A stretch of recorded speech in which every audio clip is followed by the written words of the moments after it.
Hello, my name is Chris, and today I'd like to share with you the very simple things that I do on a regular basis to maintain my emotional, physical, and mental well-being.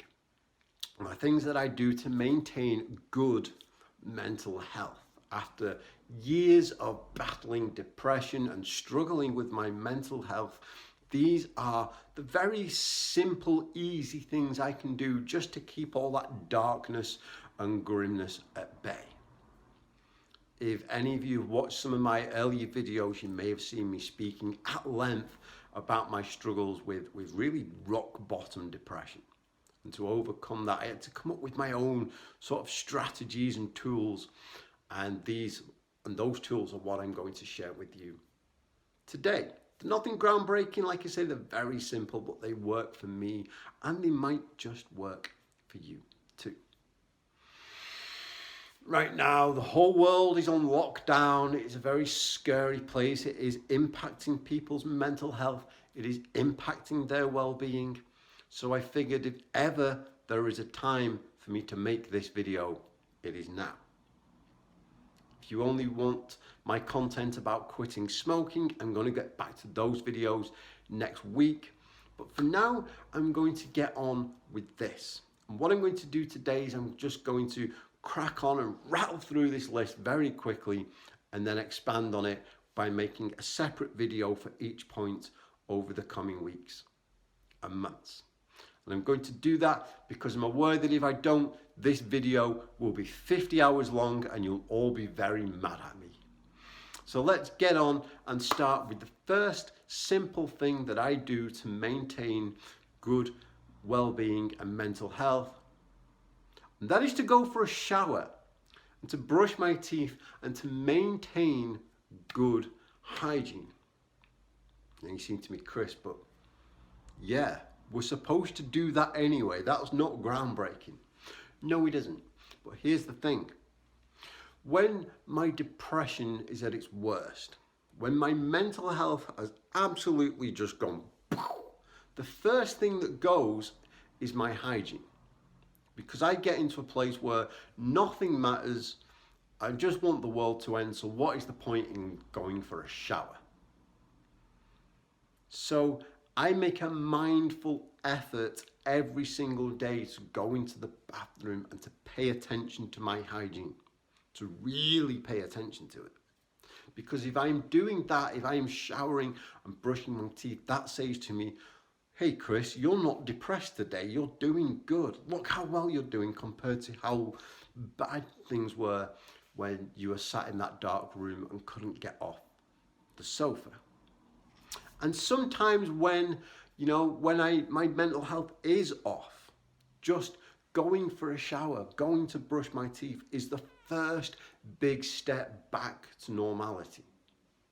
I can be like, well, yeah, today, do you know what? Today was terrible, but I was able to get off the couch and go and have a shower, and that was an accomplishment. And that shows me that I've got that little bit of fight in me to get through this latest bout of depression and move on. The second thing that I do is to stop looking at negative shit, because it is everywhere. Especially now, especially with the whole pandemic going on, you turn on the TV and it's fear and doom and gloom and terror. You go on the internet and there's more panic and chaos and everything is terrible. You talk to certain people and it is full of panic and fear and chaos and everything is terrible. And if I'm surrounding myself with negative shit all the time, it is absolutely no wonder that my mind is full of negative shit too. I think this is like the most I've ever sworn in one video. If I'm constantly surrounding myself with negativity, it is no wonder that I'm thinking negative thoughts, and it's no wonder my mental health takes a turn for the worse. So I have to really limit myself. I have to really restrict, what I look at online, what I look at on the television, especially like social media. I'll make this video and then I'll go to share it on Twitter, and everybody on Twitter is angry about everything. The sky is blue. No, it's not. Fuck you. Well, fuck. That's what it's like all the time, and I don't know why people on Twitter are so angry about everything. But I need to stay away from that because it is not good for me. What I need to do instead is the third simple thing, which is to get some exercise. Now, I enjoy exercise. I enjoy running. I did the marathon and all that stuff. But it's just being able to move my body around. It doesn't have to be going to the gym for me. It doesn't have to be going for a run. The other night, literally all I did was put my headphones in and danced around my living room and played air guitar and just had a good time. Just to be moving around, to get the endorphins going, to get some kind of physical activity. I really find the boost that physical activity does for me really helps my state of mind, really helps my well-being, and keeps me in a good place. But it has to be something that I enjoy. If I go and try and do a triathlon or lift really heavy weights, I'm not going to enjoy that. So I have to find some kind of physical activity that I enjoy, and when I do that, it really benefits me. Brings me nicely to my fourth point, which is I need to go outside and get some fresh air and sunshine. Right now, our options for exercise are limited because we are on lockdown. We can't bloody go anywhere. But, at least here in England, we are allowed outside to do exercise. So either go running, or just lately, I've just been going for a walk because I have this terrible tendency to injure myself all the time. So I can't run right now, but I can walk. And if I can't walk, I can crawl. And if I can't crawl, I can sit on my bum and just kind of throw my limbs around. There is always something that I can do. I love the saying, start where you are, use what you have, do what you can. And that is absolutely my approach to exercise. It's just do what I can, but wherever possible, I want to go outside because I find that the sunshine rejuvenates me. The fresh air makes me feel good. In one of my first quit smoking videos, I talked about how, what really turned me on to starting this YouTube channel properly was going outside and just breathing in a lungs full of fresh air and feeling how good that felt. Again, I'll make a whole video just about why it is so good for my well-being just to be outdoors. Before I did this video today, I was outside for like a full hour just walking around, and oh my goodness, my mood was amazing. I was stopping to look at the flowers and the trees, and I was already in a good mood, but I came back afterwards and came back feeling like, isn't the world just such an amazing, beautiful place? Just by going out for an hour. On the subject of being healthy and going outside and exercise, the fifth simple step that I need to do is to eat healthy most of the time. I put that caveat in there for a reason. Eat healthy most of the time, because yes, my body and my mind and everything about me feels better when I am drinking lots of water, eating lots of vegetables, eating lots of natural foods. I also know the foods that are going to have a detrimental impact on me. I know that if I eat a lot of sugar, if I eat a lot of dairy, if I eat a lot of just processed junk food, then I start to feel physically sluggish. And because I don't feel physically at my best, that impacts my mood as well. So I eat healthily most of the time. And I say most of the time because if I have this rule where I have to eat healthily all of the time, then that means that I can't go to a party and eat a piece of cake. That means that I'm starting to deny myself the things that I want. And it is okay to have nice, tasty things every now and again. It was Easter on Sunday, I had a chocolate Easter egg. It was amazing. But if I then had a chocolate Easter egg every single day, then that's just going to start making me feel crappy, right? And I'm going to gain more weight and I'm just not going to feel good. So I sort of, find that it's a balancing act, right? I find the balancing act between looking after myself and giving myself this occasional treat. A bit of chocolate once a week is a treat. If I am scoffing chocolate every single day, then that's not really being kind to myself. And it stops becoming a treat and just becomes a habit. And I know for me that if I'm doing that every single day, then it's not doing me any favors. So everything in moderation, by all means go and eat a pizza, on a Friday night, but don't eat pizza for breakfast, dinner and tea every day. Get those vegetables, get that water, get that good stuff going on.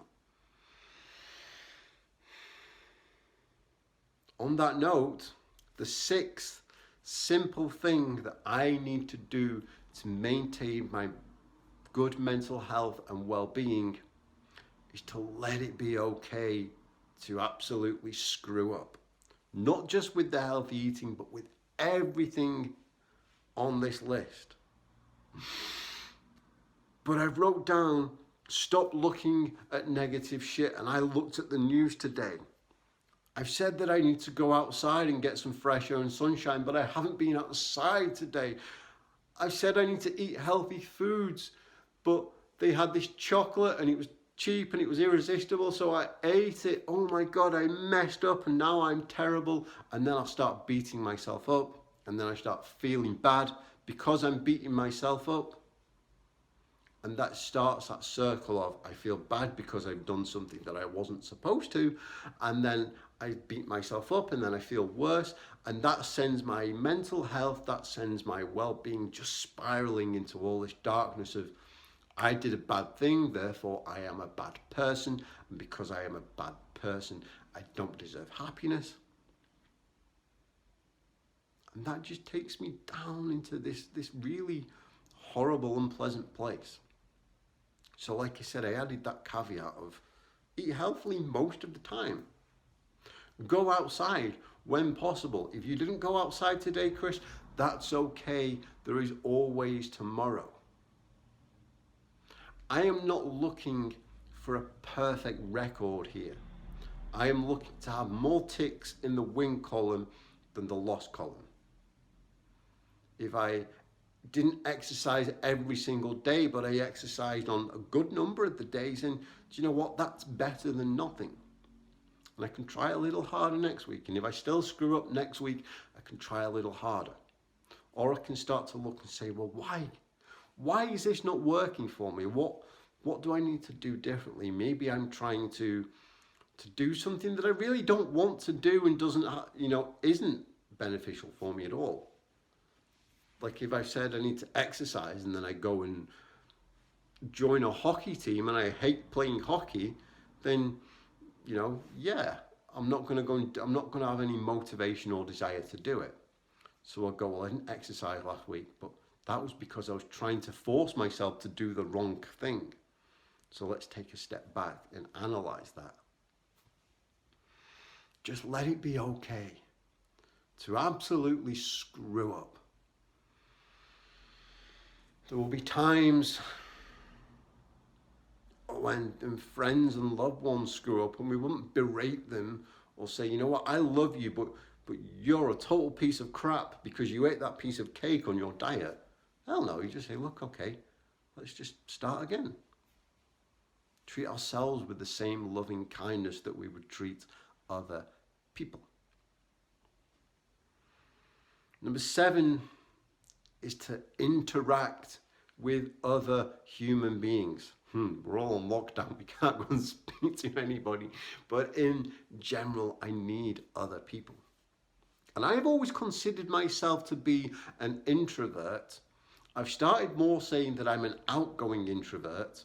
I actually think, I might actually not be an introvert at all. But I can very easily spend my time sat at home by myself reading a book and not speak to anybody else and think, this is really good. I'm enjoying this.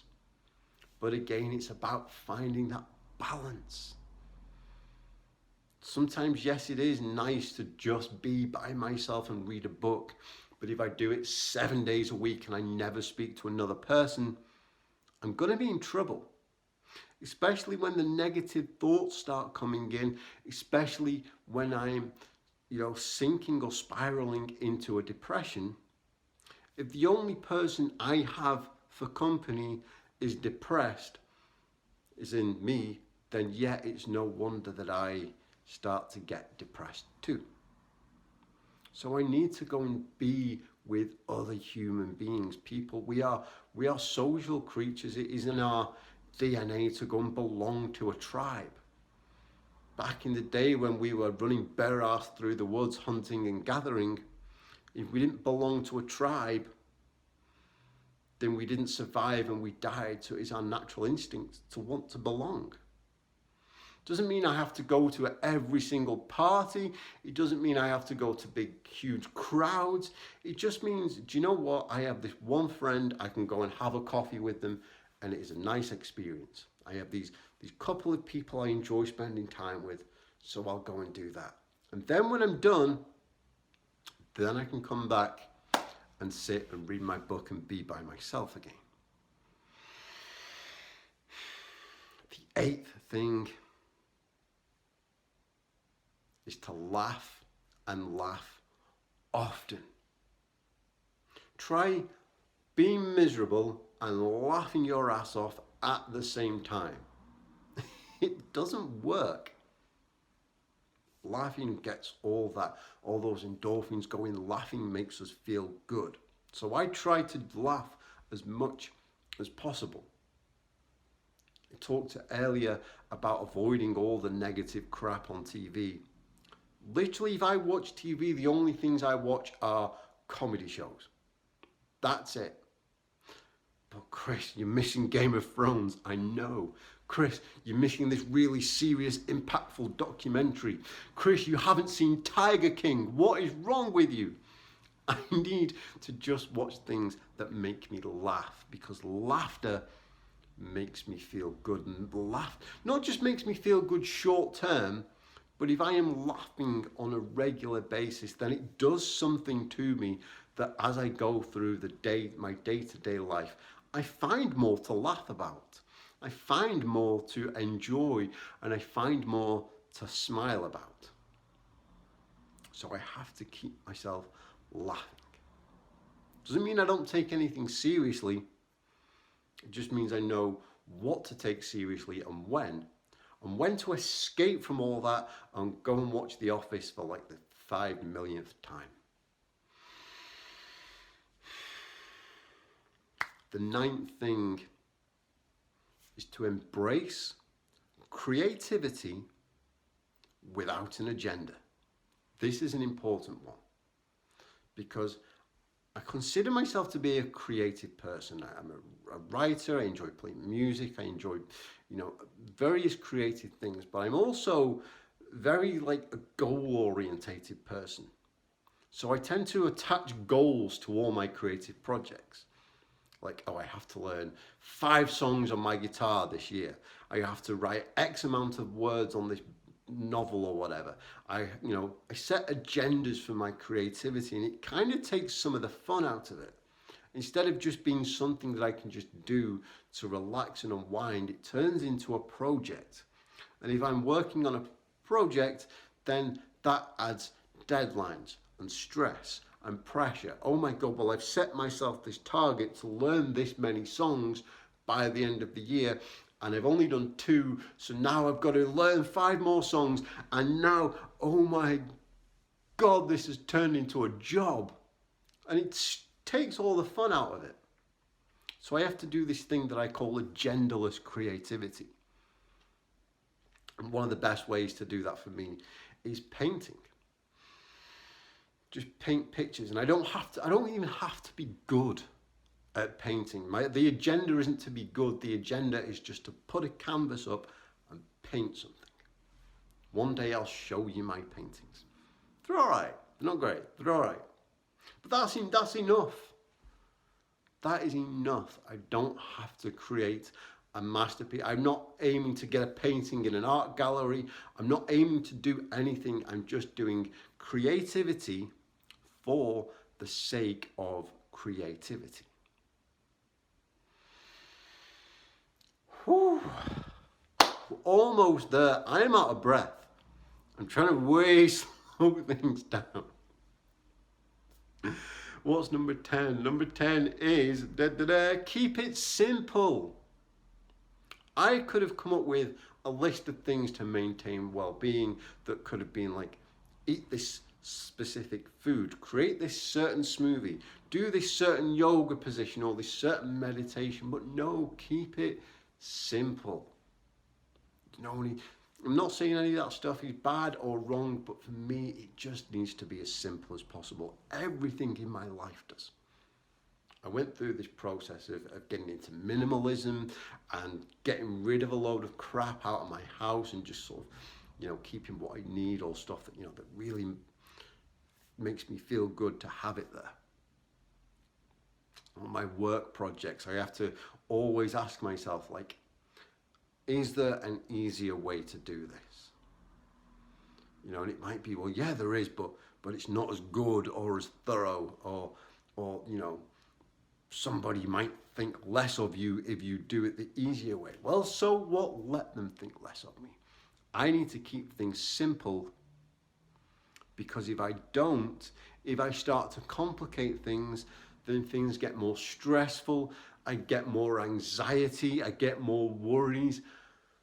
Who needs that in their life? Not me, that too. So I keep everything, including this list, as simple as possible. Do I always get it right? No. Sometimes I complicate things, and that's okay because of number 6. Let it be okay to screw up. Can always figure out how to simplify it later.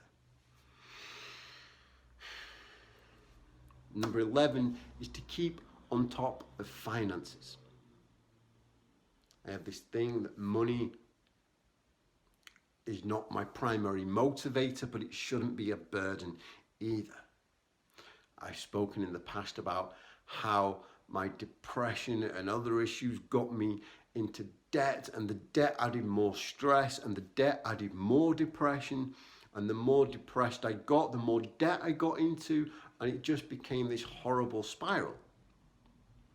So today's a simple thing of just being able to manage my money. It's not about being rich and making a fortune and having investments and this, that, the other, because that's not keeping it simple. It's just, are my bills paid? If my bills aren't paid, then what am I going to do about it? Not going to take the bill and bury it in the woods and pretend it isn't there.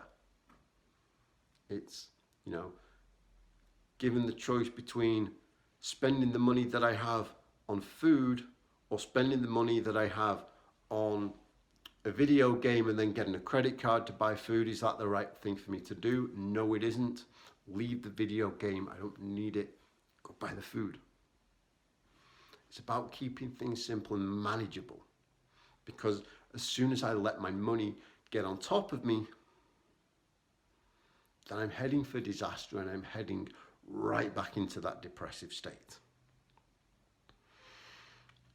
Number 12, to maintain good well-being, to maintain good mental health, is to be grateful. It is amazing what happens when I start looking for things to be grateful for. Every morning I write down a list of 5 things that I'm grateful for. And it is no coincidence. I used to think, oh, it's weird that I'm having a bad time. And then I think, well, I haven't done my gratitude list in like a week. But now that can't have anything to do with it.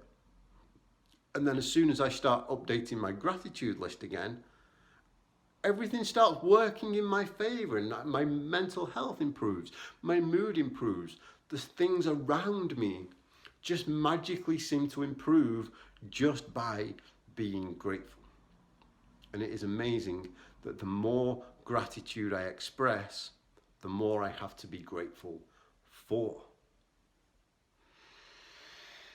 This video is cracking on, so let's hurry up and get these finished. Number 13 is be kind to others. Number 14 is to be kind to myself, which is really what all of this is about. All of these things: maintaining good hygiene, avoiding negative stuff, eating healthily, getting exercise, laughing, creating, being with friends. It is all about being kind to myself. But at the same time, I can't neglect being kind to other people.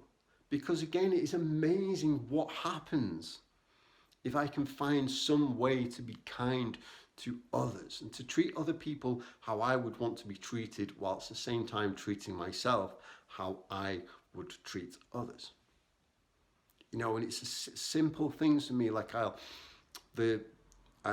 of the card stores near me, you can buy a pack of thank you cards. So every now and again, I'll just buy thank you cards and keep them in my house.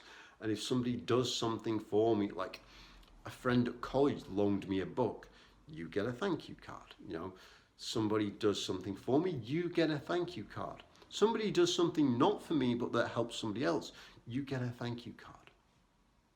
All the while I'm kind of looking out for, what can I do to be kind to this person and to just make their life a little easier without me taking any credit for it?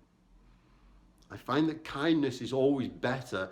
I find that kindness always, has a greater impact when you're not like, here's me doing a good deed, let's put it on Facebook. You know, let's just go and do the good deed and not get found out about it. That to me just really does something wonderful for my state of mind. And number 15, we made it. Number 15 is what I've been saying throughout all of this. Let good enough be good enough. Perfection is the enemy of progress, as they say. So yeah, I ate 2 really healthy meals and 1 not so healthy meal. Well, it's okay, you know, it was kind of good enough. I had to write this essay for college.